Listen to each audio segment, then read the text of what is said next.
పరిస్థితిలో మనం ఈరోజు వాస్తవమైనటువంటి విషయాలను మనం వెలికి తీయాలి. ఇప్పుడు ఇల్లు అనేది పేదోనికి మనం అవసరం. ఇళ్ళ స్థలాలు కూడా పేదోళ్ళకు ఇళ్ళ స్థలం లేకపోతే మనం ఇళ్ళ స్థలం ఇవ్వాలి. ఈరోజు ఒక ప్రెస్ రిపోర్టర్కు ఒకే కాడ ఒక స్థలం ఉండాలి.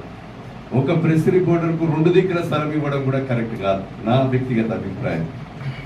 అయితే ఈరోజు తీసుకున్న వాళ్ళే తీసుకుంటున్నారు, రానోడికి రావడం లేదు. ఈరోజు ఆ విషయంలో కూడా నేను పూర్తిగా బాధ్యత తీసుకొని ఎవరికైతే ఇళ్ల స్థలం లేదో ఆ ప్రభుత్వ స్థలం ఇళ్ల స్థలంతో పాటు ఆ ఇల్లు కట్టించే పేదవారు ఇల్లు లేకపోతే ఖచ్చితంగా మొదటి విడతలో ఇల్లు పెట్టించే కార్యక్రమం కూడా నేను తీసుకుంటాను. ఈ సందర్భంగా 2 అంతస్తుల బంగ్లోని నేను విలేకరున్నా నాకు ఇల్లు కావాలంటే అది కరెక్ట్ కాదు. నేను నా కార్యకర్తకు కూడా 3 అంతస్తుల బంగ్లోని ఇందిరా ఇల్లు కావాలంటే ఎట్టి పరిస్థితుల్లో ఇవ్వలేము.